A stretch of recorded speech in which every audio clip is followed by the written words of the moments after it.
Welcome to The Good Word. My name is Vincent Goodwill, the host of this podcast, and we are part of the Ball Don't Lie Network. Get us wherever you get your podcast. Don't forget to rate us and review us. And we are also on YouTube. So if you are seeing us on YouTube, you see the man in the purple sweatshirt and the beard that was not present when he was working at ESPN. My man, J.A. Adande. J.A., he's now the director of sports journalism at Northwestern University, the Medill School of Journalism, where you were an alum. And I've had the pleasure of speaking there a couple of times. He was really scraping the bottom of the barrel there. You got a purple hoodie to show for your time. I do. I love that hoodie. That hoodie is quite cool. And when I used to walk around Chicago in the hoodie, people would ask me, "Oh, when did you attend Medill?" And I would have to be like, "I didn't." But I spoke there. I did. I spoke there, and the kids everybody's all cool, and of course you get the emails and stuff, and people actually treat you like you are a respected adult. When I've never felt like a respected adult at my youngish age. But Jay, of course, has all the experience from the Chicago Sun-Times, the Washington Post, the LA Times, like everywhere, ESPN.com, all this stuff. So Jay, we're gonna get right into it. Chris Paul and Scott Foster. It's a tale as old as time. Player and official not getting along. Now, I've heard what Chris Paul said after he got ejected. That will actually get you ejected. But what got him ejected, I'm not really sure. Like, there's clearly something personal. This is not a made-up Twitter beef. This is something that's real and tangible, and both parties feel it. And Jay, people have said, why do you have Scott Foster reffing games that Chris Paul is in? I don't know if that's an actual solution to it, but what's your take from 30,000 feet from that? I feel like he just can't referee the games there. Okay, but he's going to referee playoff games. He's going to referee NBA Finals games, right? So you might as well deal with the problem sooner rather than later. And if it's going to be in the regular season, if it's going to be contentious, so be it. Because if the Warriors go where they want to go this season, then they're going to run into them sooner or later. So even later. So I feel like there should be more transparency. I really feel like that's been the solution for officiating for a while. Players and coaches are held accountable after every game to the media. They're forced to answer questions. The officials, it takes special circumstances. Right. Why not have them talk more frequently? Why not normalize them? But also, why not have them be held more accountable? I've mentioned this to people at the NBA frequently. They've always been reluctant or resistant to doing so. But part of the problem is we don't hear Scott Foster on this. And so he should be allowed to explain, and we should hear an honest assessment from him. It would help if he wasn't just walled off and it's a one-sided discussion. We only hear Chris Paul's side of the story. Yeah, and Chris Paul said some weird things where he said, it is personal. Like, he admitted, he said it. It's personal. He mentioned that there has been a situation with his son, which that is really, really cryptic. And he mentioned a meeting with Doc Rivers when Doc Rivers was coaching the Clippers, and Chris Paul's with the Clippers, and Bob Delaney, who I believe at one point was the head of officiating. And it feels a certain way. And the numbers are the numbers.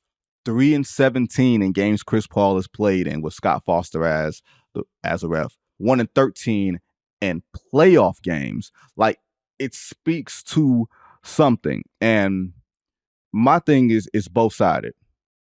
If Chris Paul knows that me and Scott Foster have issues and it's clearly personal, you've got to go out of your way to just avoid this dude. You can't antagonize him. And Chris Paul is the habitual verbal line stepper. He's going to say, hey, his shirt isn't tucked in, or he stepped over the line on the free throw. Chris Paul is a cop. All right. And you can't police the police on the floor. That's not really going to work, especially when the cop don't like you. You gonna get caught doing 55 and a 54? Because Scott Foster's the dude that's going to catch you doing that. And it seems like whether Chris Paul can't stay away from him or he feels like Scott Foster baits him, I feel like the onus, wherever Chris Paul is playing, it's got to be on him to sort of stay away from this. And I think we did have precedent, like way back when, didn't Jake O'Donnell, wasn't he banned from officiating certain players? I Remember think I that? remember that. That was going way back when. And it Yep. was, God, Clyde Drexler, like someone that he had beef with. And they did take the step that he did not officiate that team. So there is some precedent, but it's going way, way back. It was really a different league at that point. But this is nothing new. Like, I haven't been a beat writer but for so long, but having been around players, I know players who had problems with Danny Crawford. I know players who had problems with Joey Crawford. We're talking about some of the best officials that this league has had, right? And notable players, star players, MVP players. When people say, "Oh, the stars get all the calls," you might want to check. You might want to check with some of these officials to see if they get the calls. And the NBA doesn't want to give off the appearance, JA, that their refs could be biased, like they're not human, you know what I mean? Or B, that a player can single-handedly control what appears to be very random circumstances or random occurrences of, oh, Scott Foster showing up in the building. You know what this means? Like during the playoffs, if Scott Foster's assigned to a game 6, Twitter is saying, oh, it's going to be a game 7. Like, you just don't want it to look like that, even if it's for us largely entertainment and funny, because there are clearly circumstances where that does not happen. But just the appearance of it feels a bit swarmy, right? So what's funny to me is that it seems like there's records, like negative records with every official with every team, right? Like I know the Dallas Mavericks are, very public about their people, and Danny Crawford was one of the guys I know. They seem, but like, okay, if Scott Foster has a bad record with this team, or the team has a bad record with Scott Foster fishing games, and Chris Paul is going against that team, so you're convinced that Scott Foster is going to be against both teams. Like sooner or later, the numbers kind of run into each other. Just real quick, I looked up Jake O'Donnell. He had a feud with Clyde Drexler, and the league solution was actually didn't let him work the rest of the playoffs. So it wasn't just, okay, you can't work Trailblazers games, you can't work the rest of the playoffs, which seems highly dramatic. But is that the solution here? That if the Warriors and Chris Paul are in the playoffs, you couldn't have Scott Foster work the playoffs? I mean, I think you're harming the whole playoff process, right? If you're taking one of the higher ranked officials out of the mix entirely just because of the feud with one player. Well, hey, that was David Stern's America. That's a little bit different. That's a little bit different. Draconian. That's a little bit different than Adam Silver's America. Okay. Mind you, David Stern, for all of his nonsense, right? He was the emperor in every way, shape, or form. He was literally laying down the law in all ways, right? It didn't matter. He was Vengeance. not run biblical at times, Old Testament. He said Old Testament, not New Testament. He was the book of Genesis, okay? So floods and stuff. So one thing David Stern was not party to was his in-season tournament, right, Jay? Now, I was a huge critic of it. I thought it was hokey. I thought it messed with the integrity of the NBA season, with the integrity of 82 games. Like, you're telling fans that you have a problem, as opposed to saying, hey, y'all, we don't really have a problem. The problem is people keep talking about it as if there's a problem. Maybe I'm wrong. But it looks like, JA, this in-season tournament thing has been a success, at least on one level, where this is sort of giving us a window into what teams could be really good beyond the teams we already know, beyond the Bostons and Denvers and Milwaukee's. We're being introduced to Minnesota, and we're being introduced to the Indiana Pacers, and we're being introduced to all these different teams that maybe we wouldn't otherwise have a reason to pay attention to. Now we're getting a chance to pay attention to them a little bit early. Is that how you see it, or is it still, let's see how this all plays out in Vegas next week? I'm finding that it's just elevating the intensity of the games, and it's adding to intrigue. It's funny. I was thinking about this over the weekend, how I'm into the tournament, even though I really don't care who wins the tournament. I've got no rooting interest. And to me, there's no particular compelling storyline. Like, I don't have a team in the NBA, right? Like as a journalist doing this for 30 years, like I'm kind of devoid of fandom. But there have been teams that I preferred to see win. And it's funny, one of the teams that I wanted to see win, and we might not have even gotten to the situation where we needed an in-season tournament to juice up interest during the regular season, was I thought it was really important that a 2017 Warriors team finished the job after winning 73 games, because if they didn't, we'd never have teams care about the regular season again, right? What I loved about that team was that they went all in every night during the regular season. They made, you mean 2016? You mean 2016 Warriors? 2016 team, sorry. Yeah. The 2016 team. They went all in every night because they were pursuing history. And at the point where they had players playing nights that they probably should have been resting for injuries, they were all in. And now we never talk about that team. Why? Because they gave it the 3-1 lead and they've been subjected to endless memes and jokes ever since. Right. And I really felt like that was the end of teams caring and trying to do anything special during the regular season. And so I wanted to see that team win specifically so that the regular season would matter in years going forward. And it hasn't mattered since. And now it matters for occasional nights, those Tuesday and Friday nights during November. It's gotten more interesting. And I am more interested because the players are more interested, right? Their interest has made me want to tune in and watch these games. And it's funny. It's like now I look forward like, oh, is it an in-season tournament game? Is the funky court down? Is the bright, retina singeing court down on? That means it's an extra special game, right? And it's a little bit of a letdown when it's not an in-season tournament game, right? Even though I really don't care who wins. I don't think we're going to be talking years from now about who wins this tournament, but it has made for more compelling, more intense regular season games because the players seem to care. Well, for one, I'm going to really sound like an old man here. I hate the courts, largely. I largely hate the courts. I really hate the court in Cleveland because it feels like you're on the stage and there was a player, I think maybe it's from Miami, and he tore his Achilles or ACL, and now he's going to miss the entire year because they can't have the floor on the same level. That's a completely different discussion, but just on the floors itself, like some of these things look like a monstrosity, right? There are certain teams, and I said this I don't think I said it on Twitter because I'm trying to wean myself off of that monster, but I said it's on Threads. There are certain places that no matter what's going on, the floor should not change. The Knicks floor should not change. The Lakers floor should not change. The Celtics floor should not change. It should be what you can do, whatever you want to do around it and all of that. I'm not a huge fan of a big ass cup in the middle of it, a big ass gold cup in the middle of it. Like Jay, I am a fan of putting the playoff logos on the floor, of putting the finals logo on the floor. You can just keep the big ass cup and trophy off of the floor. We don't need that. But aside from that, I think you see that A, $500,000 is really important to guys.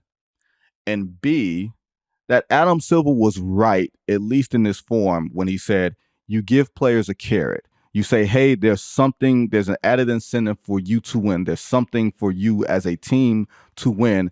Teams are going to go for it. And I feel like they are. And the Lakers, it looks like the Lakers have clinched the spot. That's kind of been expected, especially when you look at sort of the division, the division that they're in. Not saying that the league would ever, make things easier so that the Lakers could go to Las Vegas and we could get more television ratings. I'm not suggesting that at all. But I am saying is that the Lakers have taken this very seriously, along with the Pacers, who are 4-0. And it looks like we're going to get teams that we like and teams that we want to know, which is completely different. Two totally different things, in my opinion. Teams that we want to know, that we're curious about, that we want to see, okay, with elevated stakes, can you rise? Can you raise your game? Can you get to a certain level of a quote unquote championship team if Denver is there, if Boston is there? Like, I do want to see, all of those things. And Tuesday, tomorrow, Jay, is the last night of group play. And then, 8 teams will advance, 4 from the East, 4 from the West, and then 1 wild card, 3 in each, and then 1 wild card, per conference. And Jay, I am going to Vegas, okay? Against my will. I am going to Vegas. I might head up there voluntarily, actually. You should come. Why not? I know you and a couple other people have said, go ahead. So I actually booked a hotel room already. I might pop up there next week. But to your first point about seeing different teams, that's actually something that I thought we got out of the play-in tournament. Yeah. Or the play-in games. Mm-hmm. Is it a tournament? I don't even know. But I guess it is a tournament. At first, I was opposed to that. And, the first time we had the Lakers versus the Warriors, and people were like, oh, see, and obviously it did big numbers, but I'm thinking, okay, do you really want to use that up for one game when you could have a whole series of that? Do you really want to risk, which was what wound up happening, was that you only got 2, quote unquote, postseason games from the Warriors instead of a minimum of 4. Like, I don't think that's good for business to put your marquee teams like that at risk, and they wound up getting out. But I think the flip side was we had the Grizzlies get in that year by beating the Warriors, and you had a chance for us to see. That was the first time we really got to see some of those teams. And so I think for the long term, probably didn't help ratings that year, but for the long term, it was a good idea. We had no idea that Ja Morant was going to derail that franchise because he couldn't stop waving guns around. But it could have worked. He couldn't stop with guns around, J.A. Not to cut you off. No, keep your thought.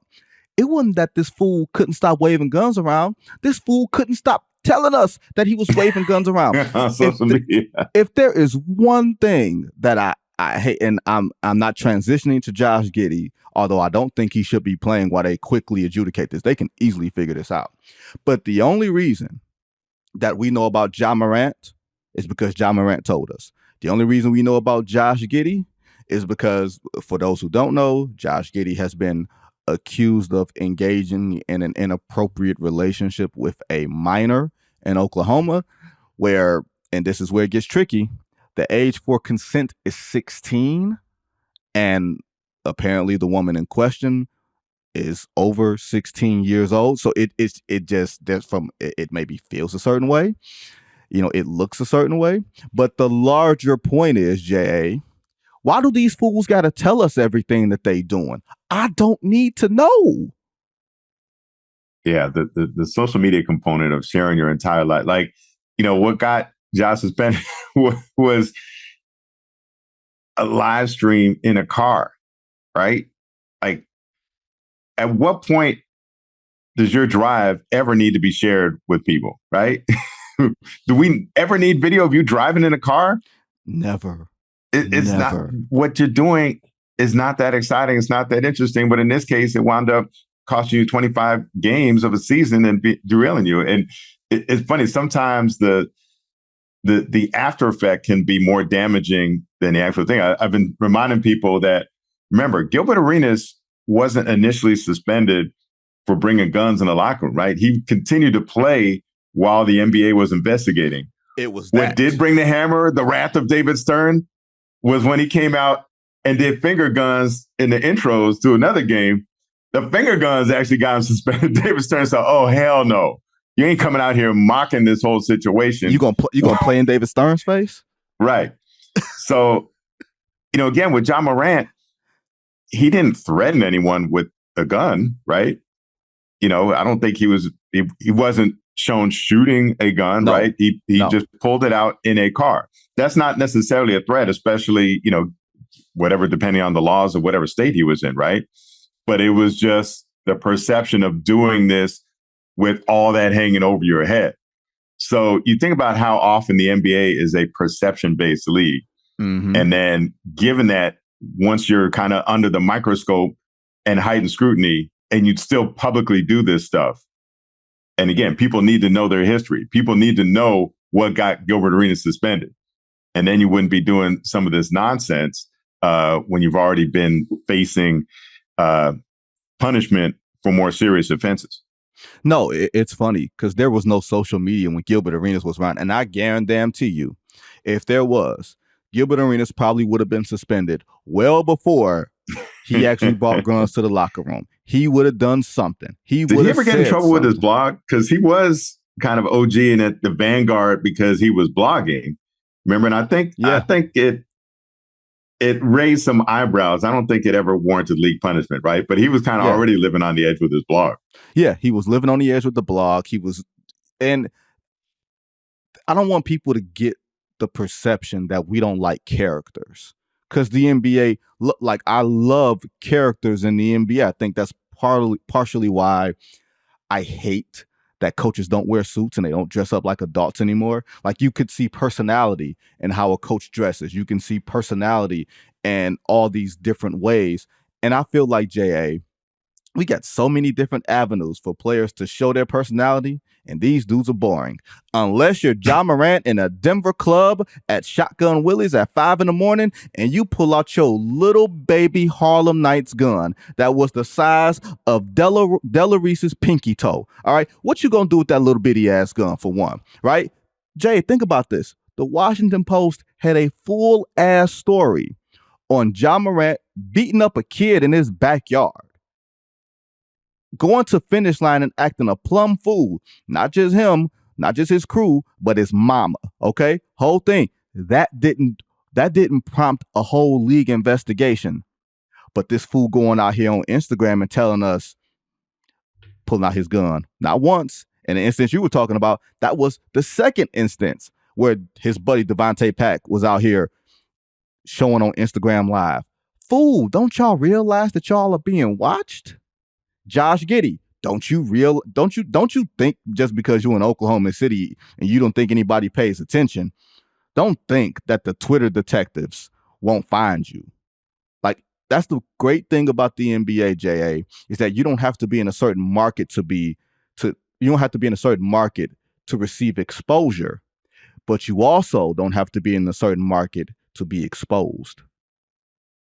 Also crazy to think who's a player on the Miami Heat that got suspended, basically, or I guess technically he wasn't suspended. He was just kind of quietly let go, right, for the anti-Semitic slur while he was playing video games. Myers Leonard, yeah, Myers Leonard, right? And so he just lets a slur slip while he's playing video games, and I mean, you just have to wonder how many people were watching that live, right? And do people go on? Do they record that just in case somebody says something crazy? I think that's what it is.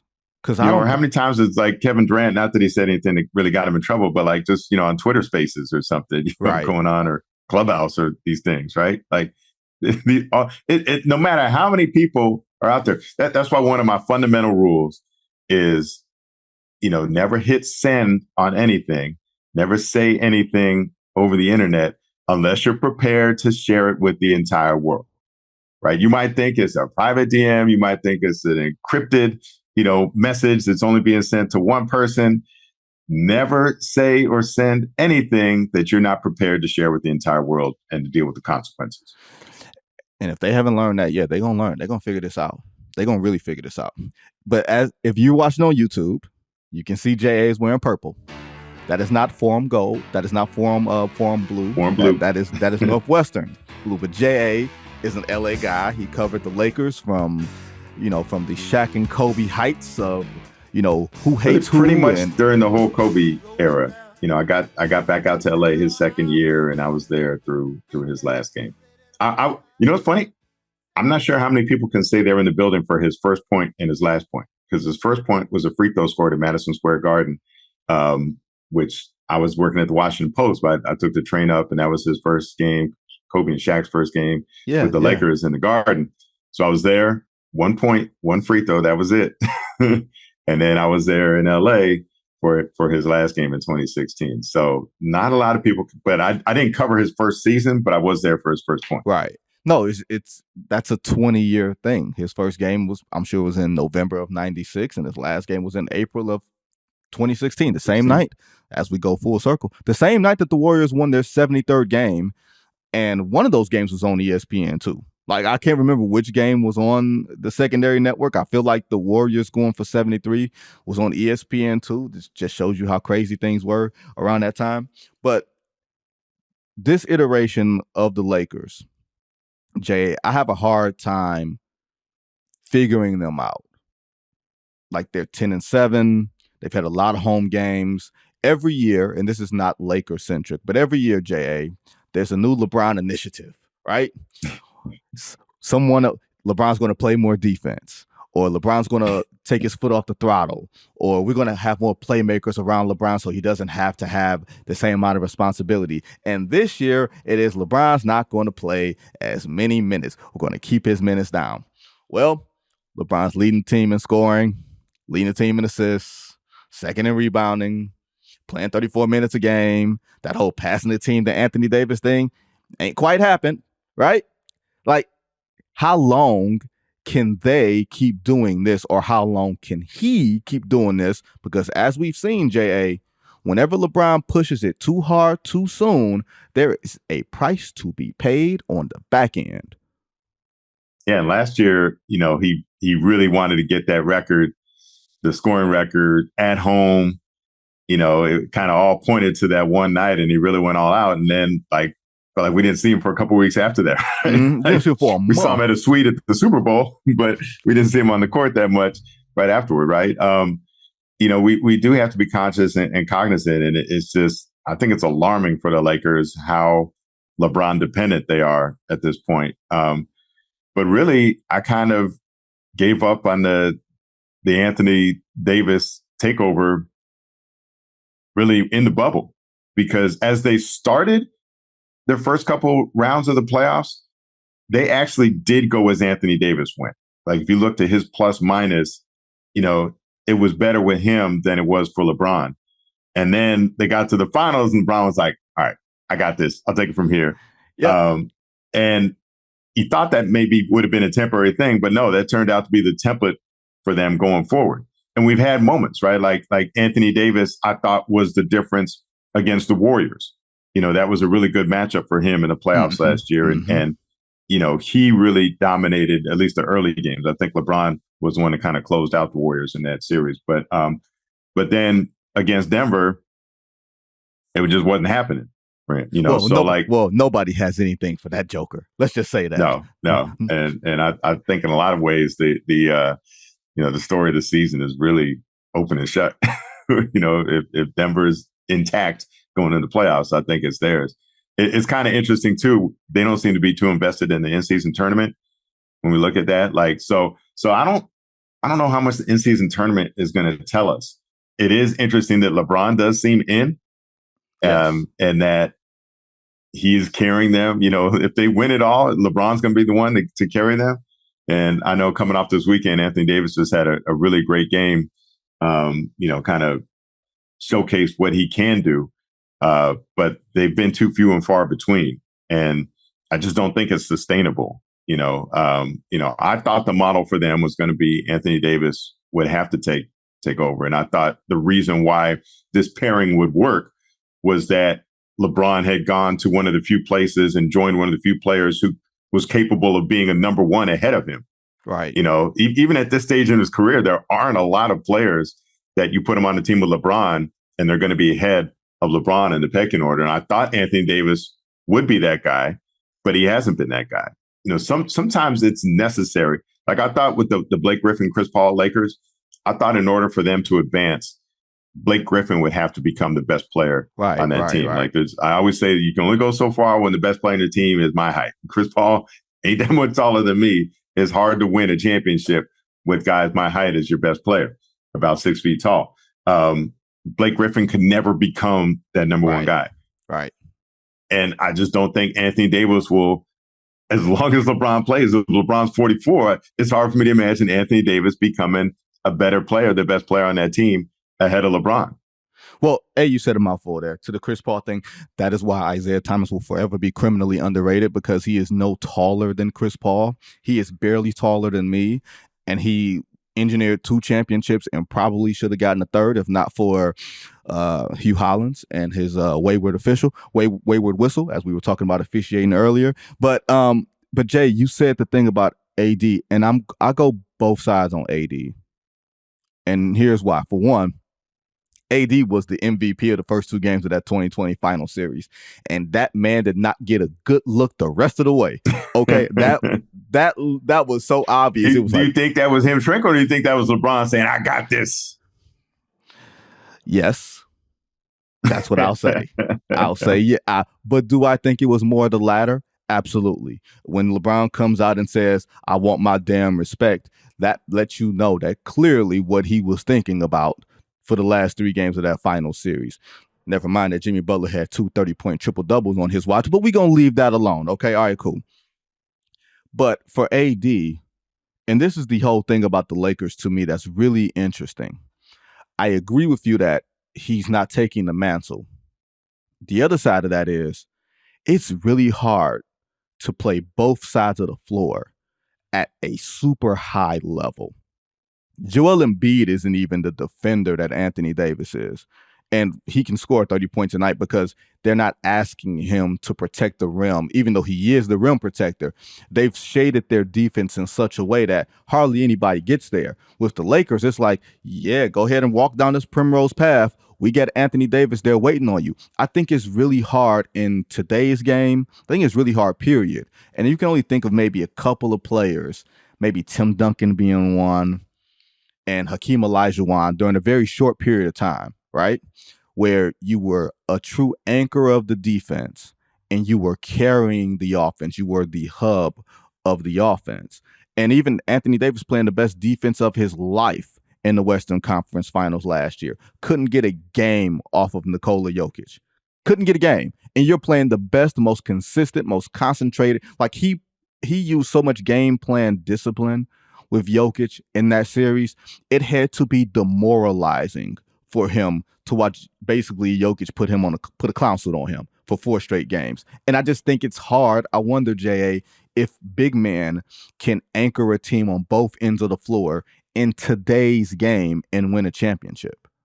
It is hard in addition when you look at the way the Lakers are constructed, right? Because Tim Duncan had Bruce Bowen, an excellent perimeter defender, to handle the guards and to at least slow them down. And the Lakers don't have a Bruce Bowen out there guarding on perimeter. And it's actually affecting, I was watching one of the Laker games over the weekend, it's really affecting Anthony Davis and causing him to get out of position. So he can't be the defender he wants to be or is capable of being because he has to do so much to cover up and to help out on other players, perimeter players who are getting beat, and is bringing him out of position. So I think his block shots have been down recently, but it's not, I would say, a result of him. If you watch the games, it's him having to do so much to compensate for the deficiencies of his teammates that he's not putting up the production. He's not being the defender that he can be. So, Vinny, in addition to him just having to play both roles, to be expected to produce offensively and defensively in a way that maybe we're not asking of anyone else in the league, right? He's having to do extra stuff to compensate for those who aren't doing their jobs. Yeah, and it's funny because we think of the Lakers franchise, when we think of all the championship big men, you think of Shaq, you think of Kareem. And Kareem, those championships that he got with the Lakers, those largely were on the back of Magic Johnson, right? Like Kareem was starting the decline. He was still very, very effective, I would say, up until 86. Like 85 was kind of Kareem's last hurrah as a bus driver, so to speak, right, as the guy who could be the best player on the championship team. That was the redemption series from 84, where everybody in the Lakers had to acquit themselves better in 85, and Kareem carried that team at 38 years old. That's an amazing thing, regardless of anything that LeBron does, right? Or anything anybody else does. Finals MVP at 38.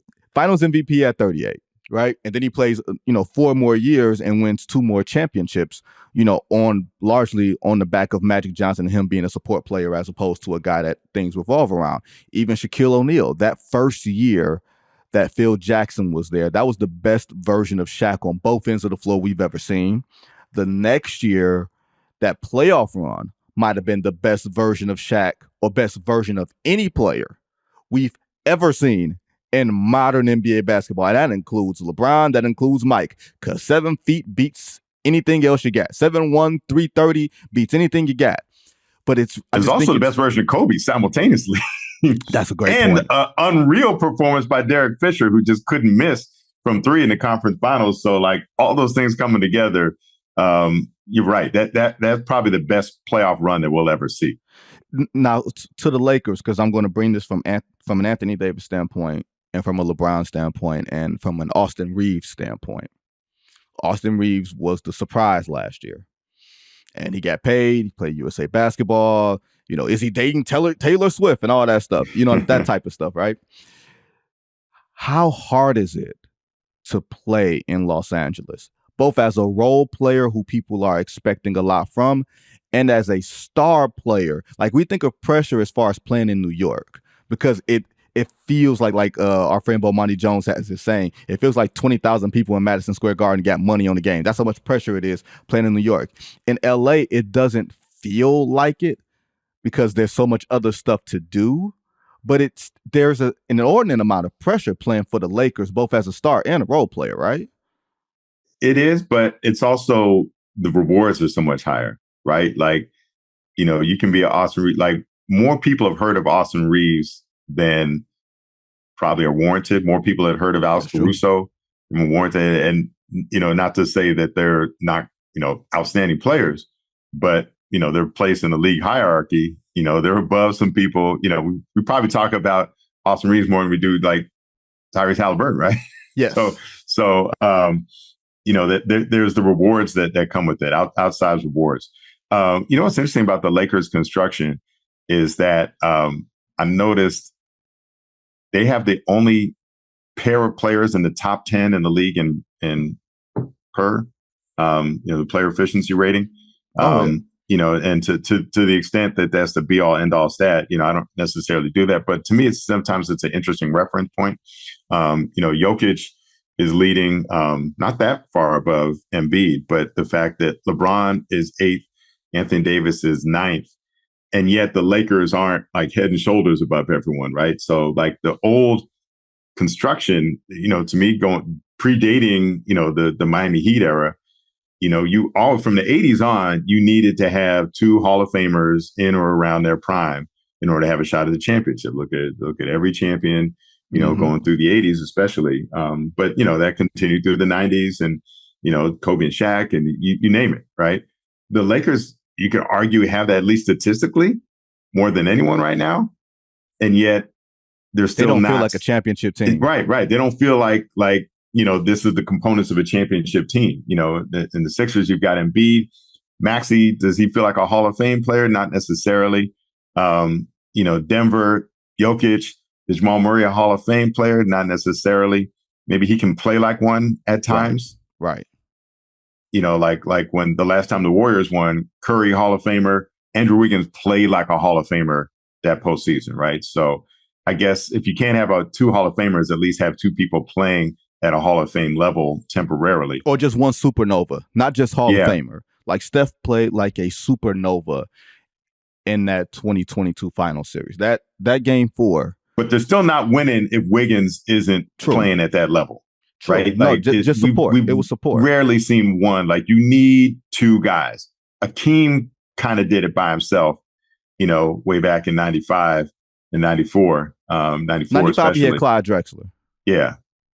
But Clyde wasn't playing like a Hall of Famer at that time, though. Right. So you just wonder, people are talking about the super team era is over, but I just wonder even if that paradigm is over, because kind of looking at it, the Lakers should be the best team having those 2 guys playing at that level. Even if Anthony Davis isn't playing at the level we'd like, if he's still a top 10 guy statistically, by that measure at least, then they should be right there, right? But it's, the depth has become critical, right? If not to carry through the regular season, but also just in case something happens in the postseason. You're not going to get through the postseason with everyone healthy, with their people getting suspended for a game or something, right? Right. Which kind of is why I just can't buy into Phoenix. Like as strong as they can look at times, as well as KD is playing this stage of his career. We talk about LeBron doing it this late. KD's getting up there too now. Yes, he only came in the league a couple years after LeBron, and he's still performing at a high level. Mm-hmm. Can they get through without one of those guys being hurt? And then is the model now back to big men too? I think that's the thing we have to work. Is it? Do you have to have somebody that can counter Jokic? The Warriors got away with a long time without having a true dominant big man center, for their era. Like, I wonder if how those Warriors would fare against these Nuggets. Well, I think their math and the Warriors just flipped the math, right? They said 3 beats 2. And we're going to be better at defending you than you will be at trying to mimic us. And I think that's what happened there, where, oh, the Warriors are shooting threes. We have to shoot threes, but you don't have Steph, Clay, and then later Kevin Durant. Like, you don't have those guys that can do that on top of Kevin Durant arguably being the most impactful defensive player in the league at that time, right? Which I think elevated him past LeBron as an individual player in the league. We just don't have the gumption to actually say that out loud because LeBron, literally pulled the Vince Young still in the Heisman from USC, in the Rose Bowl. Like he did, like LeBron did that in 2016. So nobody's going to fix their mouths to say that again. But the big man thing, I think people were saying this, J.A., and I thought it was really foolish of them to say. They're like, well, nobody went and got a Jokic stopper this offseason. What that do that? Right. Who's a Jokic stopper? So I wouldn't try if I was building a team that knows that they're going to have to face Denver, be it Phoenix, be it LA. Would I try to get someone that could take pressure off of an Anthony Davis having to defend Jokic for 40 minutes a night? Yes, because I'd want Anthony Davis to be the best help defender in the game, right? Okay. But short of that, there's no dude out here that can defend Jokic. Remember, we tried to fool ourselves and say Rui Hachimura because he had like 3 good minutes against Jokic in game 1 of the Western Finals. Oh, we've got the Jokic stopper now. Yeah, that didn't go well. So if I'm a team executive, Jay, I'm not trying to get somebody who can defend Jokic. I'm trying to do everything I can to stress Jokic out defensively and try to wear him down so that maybe he's not as effective later in games. And if that means how to put him in pick and rolls. You got to. So what's interesting though is that with the more restrictive salary cap and luxury tax regulations, you can't build a more flexible roster. Mm-hmm. So I remember the Oklahoma City Thunder when they had Kendrick Perkins on the roster and especially all the analytics was like, oh, look at his efficiency numbers and blah, blah, blah. And they're, plus minus when he's on. Well, they had him on the roster in case they went up against the Lakers, who at the time still had Pau Gasol and Drew Bynum. So you had to be prepared if you were going to beat the Lakers, coming off those 2009-10 back-to-back championships, they wanted to construct the roster to be competitive with them if they had to, in addition to being competitive, with, I don't know, the remnants of the Suns or, it's kind of, the league was moving toward that more faster pace, but you still had the Lakers who were a really big team at the time. And so you had to be able to play both. Now, do you build your roster to beat Denver and Jokic? Do you build it to beat the array of perimeter talent that the Suns have? Are you trying to beat what the Clippers had? But I mean, we've seen that, like, the Clippers went up against Denver and they were hurt because they didn't have a big man that could effectively counter Jokic. And by counter, you're right, Benny, it doesn't necessarily always have to be defensively guard him. Can you counter by presenting a threat at the center position that Jokic has to guard? So we're asking teams to now, this Denver equation, you could argue that in East Philadelphia with Embiid, right? Or even Milwaukee with Giannis, like, you need to be able to have bigs, but the league is so 3-point heavy too. You need guys who can either, make the threes or defend the threes. He's an unsolvable conundrum. Literally, he is. Jokic is I don't know where he ranks as far as if you put him in the pantheon with Kareem and Hakeem and Shaq at his best and Dave. I don't know where he belongs there. All I know is that right now he feels like the most inevitable thing happening in the league in a way that I have not felt inevitable in a long time. Like, and Shaq? This is what I'm saying, since Shaq. But even Shaq had the kryptonite of maybe you get Shaq in foul trouble. Maybe Shaq isn't interested. Or you send her to line for free throws, right? You send that never worked. I make them when they count. I make them when they count. I always said, like, okay, if it was that easy, if free throws were that important, then how did Shaq wind up with 4 rings? So it didn't work. But you're right, he doesn't have that. What is the weakness? What do you force him to do other than, you're right, maybe go at him? I think you have to. I think who's equipped to do that? my general thought is and this was Michael in his prime or Michael pre-championship prime. Like Detroit went at him, not like physically, or we're going to beat you up. But you had Yes, Dumars they and beat him up. That was the Jordan rules. Beat him up. Whatever. It's all fabricated, right? All fabricated. We don't have any videos on that. But but like with Magic, make Magic work on defense. With Michael, make Michael work on defense. Same thing with LeBron. Make LeBron work. That was Andre Iguodala. That was Kawhi Leonard. That was putting all of these guys in stressful situations. You don't avoid them. Like, you're not stupid about it, but you don't avoid them. You go at them so that they don't have enough energy down on the other end of the court to be the best versions of themselves. And I think for Denver to win a title, Jokic has to be the best possible version of himself because there is no second star. You know what I mean? And if he's 90%, which is still a Hall of Fame player, 90% of Jokic, you got a chance. 100% of Jokic, you got no shot. That's what I think, Jay. So, you know, it's funny going back, that was part of the secret of the success of the Warriors too, was that Curry didn't have to guard, you know, at a time when there were a lot of great point guards in the league, Westbrook, Chris Paul, et cetera. You know, you could have Klay Thompson guard them, right? Or you could bring in Sean Livingston and have them guard it. So like Curry didn't have to expend a lot of energy on the defensive end, which left him free to expend a lot of energy and run all around on the offensive end and lost those threes from half court. So you kind of retroactively look at that. I mean, that's one thing that hasn't changed about the league, right? Is that sometimes the best defense is a good offense or vice versa. But it's just interesting that we got to this place, though, that so many teams replicated what the Warriors were doing, that, you know, they no longer have this just inherent advantage where they're just going to hit you with a barrage of threes and the math is going to catch up with you, because now the Warriors are a very average team when it comes to making three, or even below average, right? Yeah. So many people can beat them at their own game. Real quick, since you insist on talking about the 80s Pistons, you know, Sid Croft passed away from Sid and Marty Croft, who made these 70s shows that those of us who grew up watching Saturday morning TV will forever remember. But part of that has to do with one of your beloved Pistons. Bill Laimbeer was a sleestack on Land of the Lost, which resurfaced over the weekend when Sid Croft passed away. So the sleestacks were these they look like the creature from the Black Lagoon or whatever, you know, kind of like these like amphibious type creatures. They moved really slow. They made this weird noise.